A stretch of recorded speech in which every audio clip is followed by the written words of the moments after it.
I learned that there are lots of different audience pools out there. Okay. So Kickstarter is its own uh, pool of readers. The people who are supporting me on Kickstarter, they're not necessarily the people that are finding me on Amazon because they do their book shopping on Kickstarter.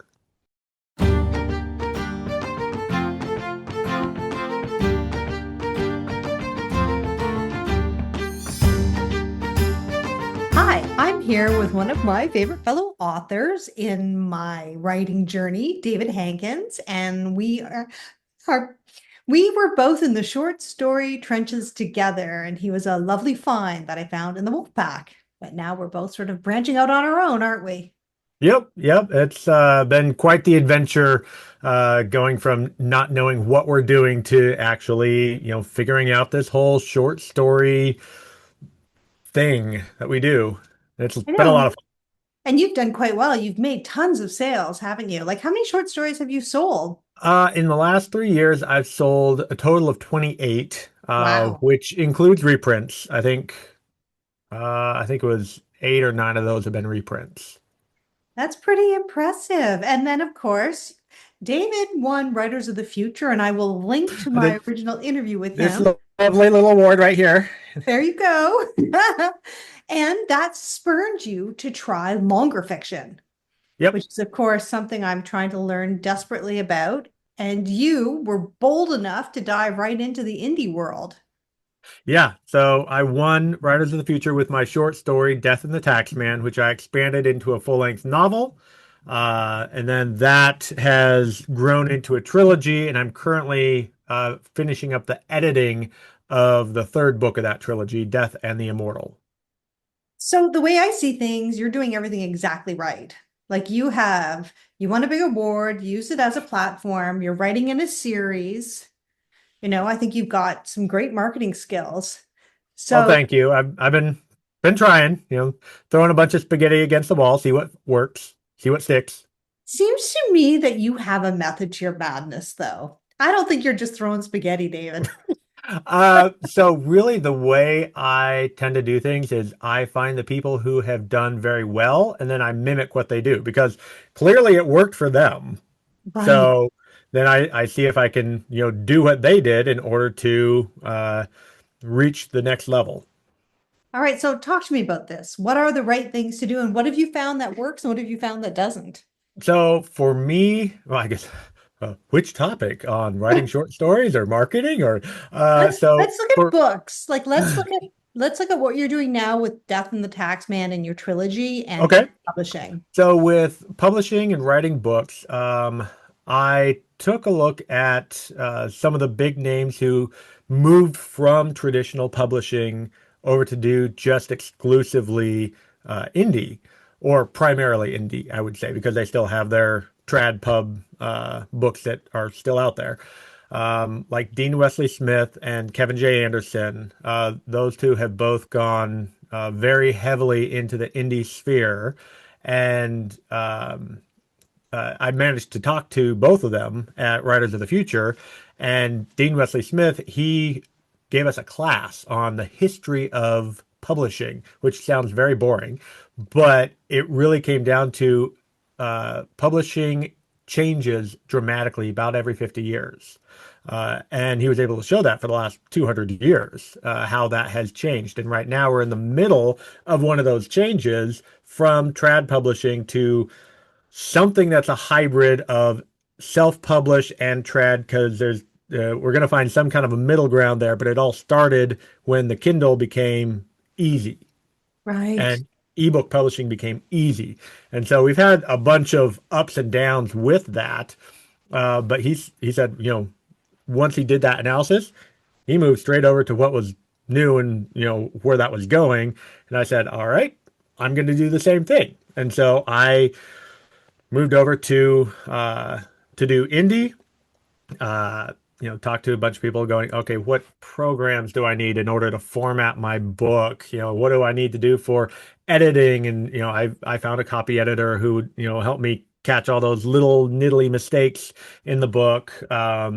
Dean Wesley Smith has done a bunch of Kickstarters and a bunch of others have done Kickstarters, and I was like, all right, I'm gonna launch my first book with a Kickstarter, which was a smashing success. You did And so really I, well. Like you yeah. outperformed my Kickstarter. And, I talked to those same people, but yes, hmm you did really well with it. Even though, how much did it cost you to run your Kickstarter? That's the thing. Those things So have all my these. Kickstarter, I think, with cost of production for the books and all of that, my profit was between 30 and 50%. Okay. So that Kickstarter I made, I want to say it was, we'll round it to $8,000. Amazing. So I made a profit of 3 to 4.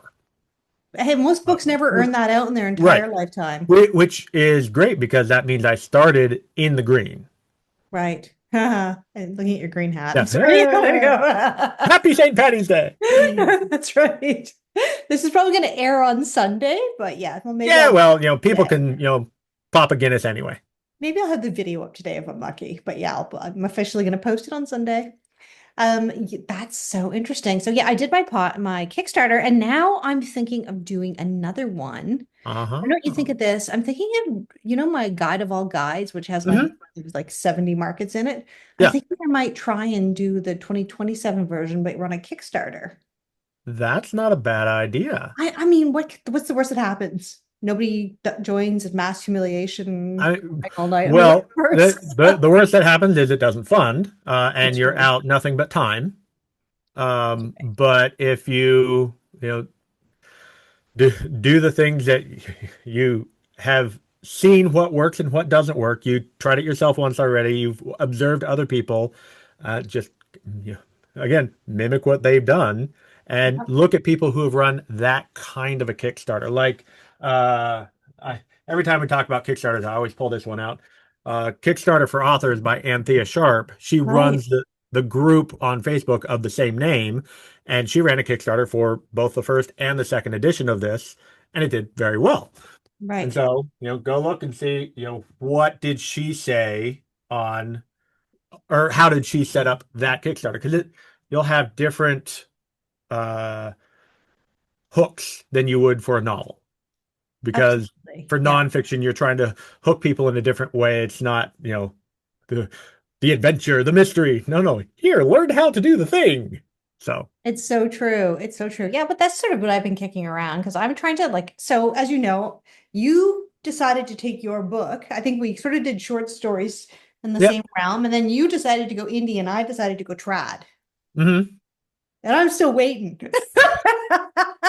Well, and that's the danger of trad, for lack of a better word, is it is a slow Oh process. my goodness. So slow. I Even mean, if you're even if even if you're fast, you're slow. Like I got right that I finished the book. I got the agent, I got it edited, I got it out. And now we wait. And now we wait. we've been waiting a year. And instead of Right. momentum or figuring out, here's the thing, I don't know if that premise works yet because it's not out in hmm the market. Whereas you can do Right. things, get it out, pivot, try something else. Like, Right. Right. And so I've been coming out, my books have been like a year between the first two, and the second one's going to be about a year and a half. And, once that third one comes out, I'm going to pivot. My next trilogy is going to be actually mid-grade. oh, interesting. Because that was the first trilogy I wrote, which was written really, really badly. And I know that now, going back and reading it, the first thing you write is never good, because you're learning. But I had enough people tell me that the ideas, like the storyline itself, was really good. They wanted to see, where it was going to go. It was the execution. I didn't know how to write to, have tension, not do, jumping from POV to POV in the same paragraph. I mean, I was all over the My place. God, that's where you know what? It's funny. It's one of the first things you need to learn is don't head hop. I used Right. to head hop in my writing as well. And then you learn, oh, that's like the worst thing you can do. You hmm know where you're going, but they don't if they're reading. Right. Head hop. Right. Keep the POV consistent. It's true. Yeah. All the So things I'm going to you go back learn. and I'm going to rewrite that, which hopefully won't take me that long because it's the story's already written. It's, as framed as you can get. I just have to redo the prose. It's interesting. Novels take so much time, as us both coming from short stories. Yeah. Something so satisfying. about short Mm-hmm. stories. The learning curve is so quick, right? If you've got any Yep. kind of ADHD happening, it's like phenomenal because you can be like, Right. Right. I'm done. I think I'm done. Write shiny thing. I'm going to try this. I'm going to try that, right? You can write all over the spectrum. But a novel is like a friggin' if a short story is an affair, a novel is a marriage. You know, like you're like, Well, okay, I was going to say something, but now that you put it into affair and marriage, I'm not sure if I want to go there. But uh, ah, because with the novel, you just your brain gets bogged down. You're not getting that dopamine kick of, hey, I got something done. And so I've been, breaking it up from time to time when a market I really want to submit something to. I'm like, okay, I'm going to write a short story for them. I'll take a week off, write the story, get it polished, get it submitted, and I get that dopamine hit of, success. I got something written. I really like it. right. And so that helps keep the motivation up because when you're just editing, editing, editing, editing, it's No, I'm living it right now. yeah. I'm on the like the final stretch. I can see the wire of my novel. Like I know there's probably 60 chapters and I'm at like 56. Hmm. This is the second time I've written it because I gave it to Right. my agent who looked at it and Cherry, I love her, kind of like, this is terrible. I can't stand that's what she always says with my first drafts. This is terrible. And then she'll tell me how it's terrible, and she's almost always right. Then I have to go Hmm. back and rewrite the damn thing. I think she made me rewrite my first novel 4 times. Oh wow. Not all the way through once and then tweak, tweak, tweak, tweak, tweak. Hmm. And then this is like my second rewrite on this one. So Okay. we'll see where it ends, but I'm very excited that at least there's a finish line. But I did have to Yeah. stop exactly what you're describing. I did have to stop. For example, Air and Nothingness has that like Hmm. coffee, tea stars, and gravity call. Yeah, that sounded fun. Yeah, and I'm like, I have to do it. I have to Yeah. do it. So didn't take a week off. I took a day off because I'm under a tight deadline here. And I wrote the Well, and also that particular call, it was like really short, wasn't it? The 1,000 words. 2000, Oh, it's 2000. 2,000. Yeah, Okay. so it was just a little, yeah, you're right. It's just a little Yeah. story. And I did it in my Roxy Vega world, so it's not like I had to like world build Right. or whatever. I had all the characters, I had the cast set. I just had to put them in a new adventure. How many stories do you have in that world at this point? I have over 40,000 words worth, probably closer to 50. Yeah, because I've There you written go. it You once. now have a Novella. collected into a novel. Almost. Novel needs a few, Cherry told me I Yeah, need yeah, a you're lady, close. The bits that you have to connect the chapters, that'll bring you up there. but short stories are not novels. It's That's actually true. harder to connect them than you think because you want to hook, hook, hook, not Hmm. create fit, right? Like every short story is its own It entity, it right? is its own, yeah, because you have the beginning, the middle, and the end, and it needs to end. Yes, whereas it's harder to it's more work to do than I thought it would to like try and get Right. some flow because as you know, any sort of episodic fiction, there's a pattern, there's a flow. Hmm. That gets pretty boring in a novel, right? You don't want every like chapter to be the same. You Right. need what's the word? You need pacing, Hmm. right? So it's yeah, it's been challenging, but good. I mean, it's good. Explore all the different realms, but I definitely want to like maybe follow your footprint. So tell me, what are the biggest things you've learned in your indie publishing of your Death and the Taxman? Let's see. Uh, Something that I learned just recently. Well, I learned that there are lots of different audience pools out there. Okay. This is So interesting. Kickstarter is its own uh, pool of readers. The people who are supporting me on Kickstarter, they're not necessarily the people that are finding me on Amazon because they do their book shopping on Kickstarter. Okay. Uh, and so there's some crossover because it's my friends and family and fans that I've known elsewhere. I'm like, come over to Kickstarter, come. And so there's a little bit of crossover, but the growth that I had on Kickstarter did not translate over into Amazon reviews. Right. And so one of the things that I was always hesitant on and didn't really do was giving away the copies to get reviews. So there's I'm always drawing a blank on the name of this site, but basically where you can upload your manuscript and say, hey, for people that are looking for ARC copies, here's the free copy. They can sign up for it, and then with the assumption that they're going to give reviews. And talking to people who've done that, they'll have maybe 500 downloads, and they'll get 100 reviews. I'm like, well, that's more 100 reviews than I've reviews. gotten now. Yeah. Because I sold uh through the Kickstarter for Death and Taxman probably about, 300 to 500 copies with ebook and paper copies. That's where I got And mine. I literally just hit 50 reviews last month That's actually after amazing. almost 2 years. But that's amazing. To get 50 reviews is phenomenal. Right. So, A friend of mine who she's rapid releasing an urban fantasy series, and she has done this where she is doing the ARC copies, the giving away the free books, which is what my thing was. I'm like, I just had people pay for it on the Kickstarter. I don't want to give away free. Well, it's a totally different audience. They never would have found me on Kickstarter, and my Kickstarter right. people aren't the ones who are going over there looking for ARC books to read and review. So that's where it's a different pot. But anyway, my friend Jen Bear, she's been doing that, and her first book, I think, is up to 1,000 reviews. And I'm just like, oh, you got momentum off of that. That Oh, is so worth now it. you got to tell me the place you're posting this. I do. You can email it to When me you later get, when you remember. I'll email it to you later. I'm trying to remember, and it's totally slipping my mind. Fair enough, because oh, this is interesting. So, Yep. do you go wide or do you go KU? I've gone wide. That again, talking to our mutual friend Mark Leslie Lefebvre. God bless Uh, Mark. oh yes, about going wide, and that's been I've loved being wide. One of the biggest things, I haven't sold a lot from places outside of Amazon, like through Draft to Digital. Uh, Last year, I think I made $35. Oh, there you go. I And must have made 35 cents. So you're up me. right, I mean, I'm not getting a lot out of Draft to Digital. I made a couple hundred last year off of Amazon direct sales. However, being wide, I can sell through my website, and I've actually sold more through my website and through direct, like me going to conventions and fairs and stuff like that. That's where I made most of my money last year was those direct sales.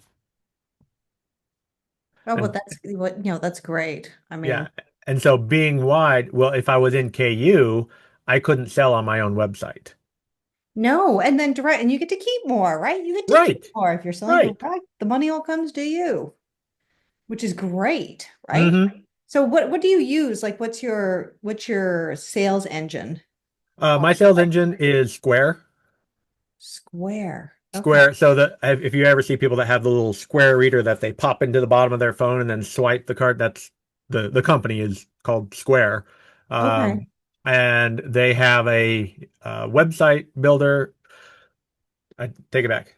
Not a website builder. I haven't paid for that tier for them to build a website for me, but they have a storefront, which is a very basic. Here's your, book, price, click, buy, and that's all I need. And it integrates into your site. And it integrates, and so it integrates via links. So I have my Oh. book cover on my website, and I say, click here for my shop, click here, and it takes it to the companion page, which is the shop by Square.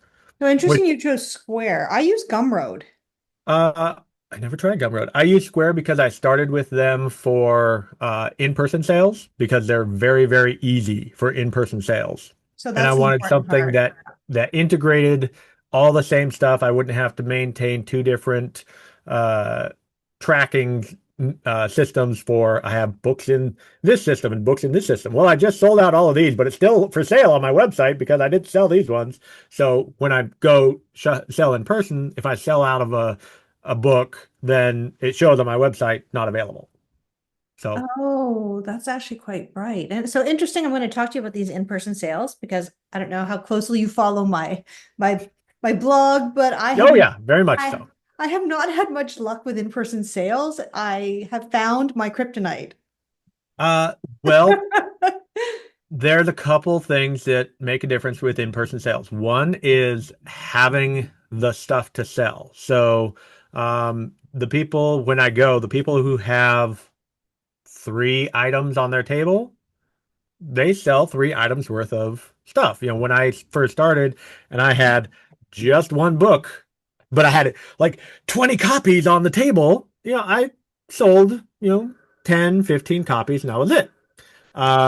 As soon as I started adding more and more and more and more things to sell, I started making more sales because when someone goes, I don't know about this, lighthearted humor stuff.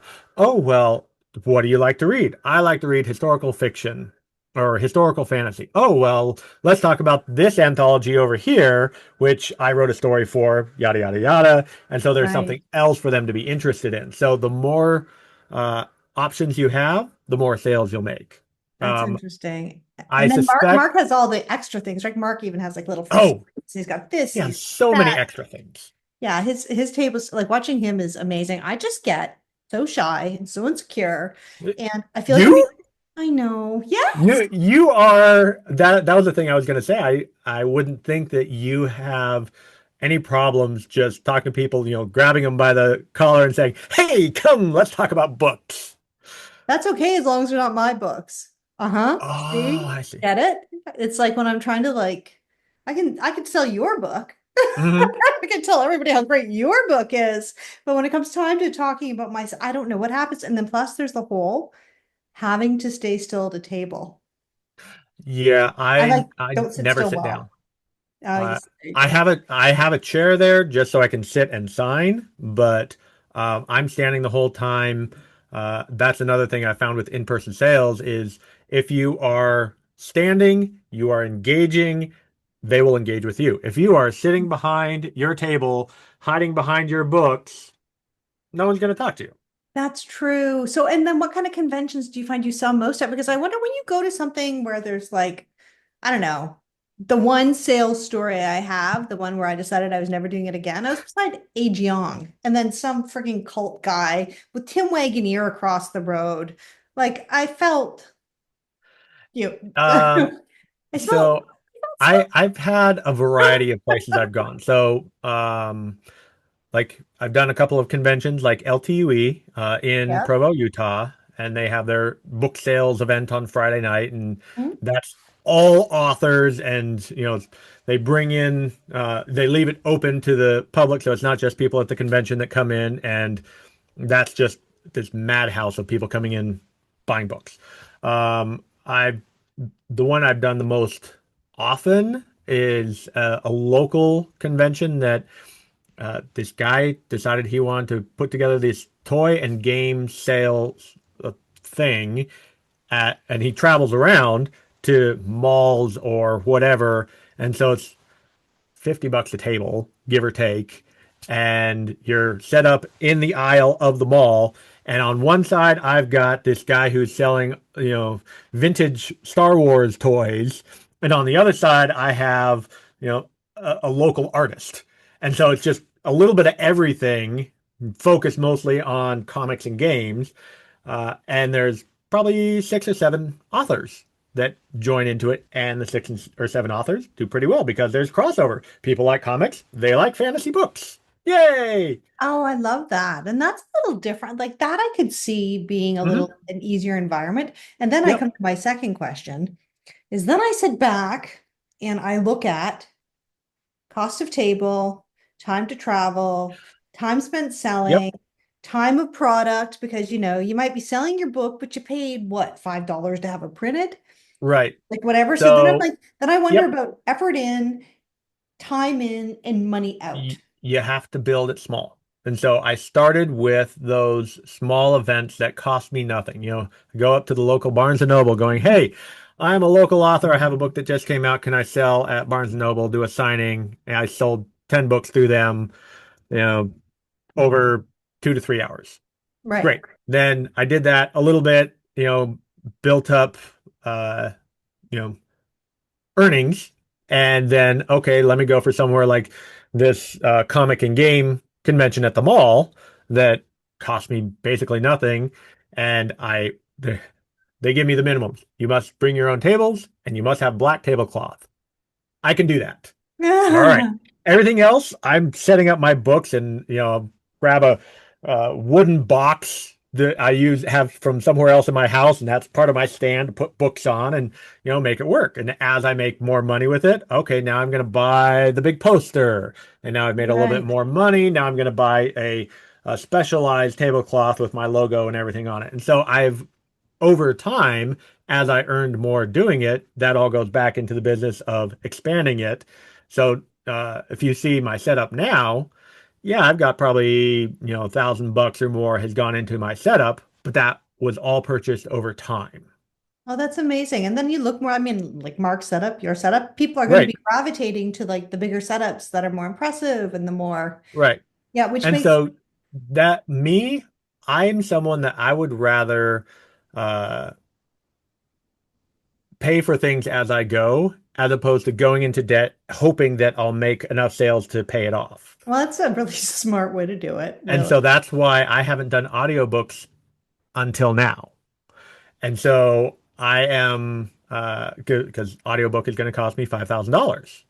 It doesn't Just have to. It doesn't it have doesn't to. have to. You're right. I could go to ACX and be stuck with Amazon for 7 years. I am not going to be stuck with Amazon for 7 years. Why do you have to be stuck for 7 years? That so Amazon is just like KU. So if you go to ACX and you use their services in order to find Okay. a narrator, their Okay. contract requires you to have it exclusive to Amazon for 7 years. I didn't know that. See, I do have an audiobook with ACX, but I did it all myself, right? Because I had Right. like I read it, I read some of it myself. I took all my podcast episodes for Courage to Right. Creepy and put them all together. And then so I have to look at that I think I don't think I Yeah. signed anything like that because I didn't use anything except for the The upload. platform itself. And so the Yeah. platform itself is not, I don't think has those limitations. Guess I'm gonna have to look into Is- that, right? Because I do want to go Because wide with audio. I think you right. really have to because Amazon, you're gonna get lost. Whereas, Mhm. way voices, you can go anywhere. You can go libraries, you can go Yep. here, you can go there. And so at LTUE, I connected with an audiobook production company that I'm going to be going with. In fact, I just today listened to the callback for the narrator that I've picked. And I was like, oh, yeah, this guy's Oh, good. oh, He's he's got the perfect. voice for it. So no announcements yet because I haven't signed the contract, but that You is are on a coming. podcast. I realized that, but I didn't put out the company's name. Okay, very Um, good. Okay. I love it. Okay, well, where are you going next? Like what's the next plan? Like how are you diversifying your streams of income? Or is this just a side gig in your so I mean, diversifying streams of income, I have the day job. We have a Mhm. rental house that we just rented. Very excited about that. Oh, you were Congrats. talking about writing. Um, Well, so with those are important because they help right the because writing. because really my goal is to not have to work for the government anymore. And so for diversifying my streams of income, that's really the audiobook is my next big thing because I really, really need to get into audio. It's the biggest, fastest growing segment of the market. And every time I have a table, people say, do you have it in audio? Oh my God. No. And then they go, oh, and they walk away. Oh my God, David, I did not know Yeah, that. every single time. And someone will explain, I got glaucoma, I can't read the pages anymore, or I'm always on the move. One gal she drives truck all day long, and so she listens to audiobooks. She doesn't have time to read physical books, which I totally get. I didn't have an Wow. audiobook. And so I And will now have an you're going audiobook. to? Very Right now good. I'm going to. I love it. Oh, that's so interesting. Oh my God, I love connecting with you. Yep. So tell me how important conferences are in your For me, I find that conferences are important because one, you get the connections, like I got the connection with the audiobook, and two, building a fan base. But it depends on the conference you go to. right. So, like LTUE in Provo, Utah, is a writing conference. Their focus is all about writing your book, training and teaching and learning. And so I this year was the first year I've actually taught my own class. I taught Oh, writing humor, and they gave me the biggest room. I got the auditorium, which I did not expect. I had expected to have a small room in the back corner, but they gave me the auditorium, and it was packed. oh, that's amazing. That must have been Yeah. a high. Oh yeah, yeah. That was an author level up moment, Yes. and Oh, and I'm so so happy for that you. I've my name is getting out there. I'm growing audience through that, as well as paying it forward because I have learned from a lot of other people at conferences and those who have done very well before me. So in that aspect, I think conferences are very, very important because you become part of the community. There you go. Um, the other, if you're looking at conferences like Dragon Con or FanX, which are fan-based conferences, that's a different experience.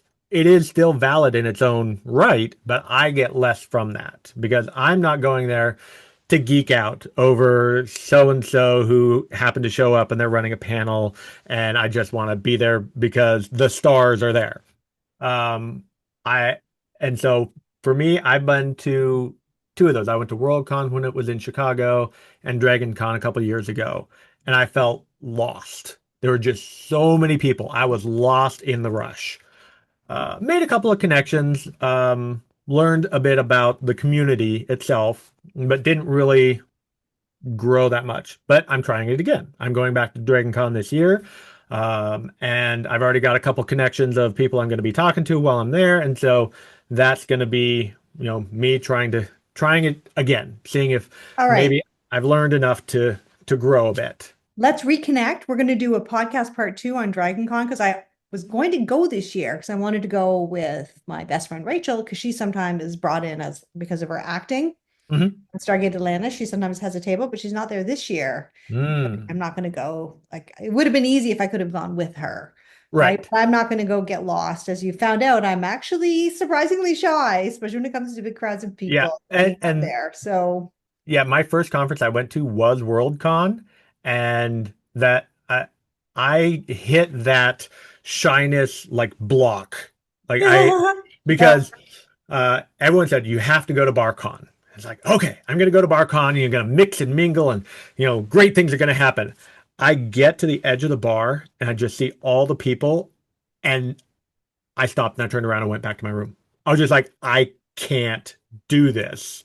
And Fair that enough. I wasn't there. And now I have enough comfort in my ability to talk about myself as I've been doing, so much now, uh, that I feel like I could actually go into the Worldcon, BarCon, or DragonCon, and actually sit down next to someone I don't know and say, "Hey, my name's David. What do you do?"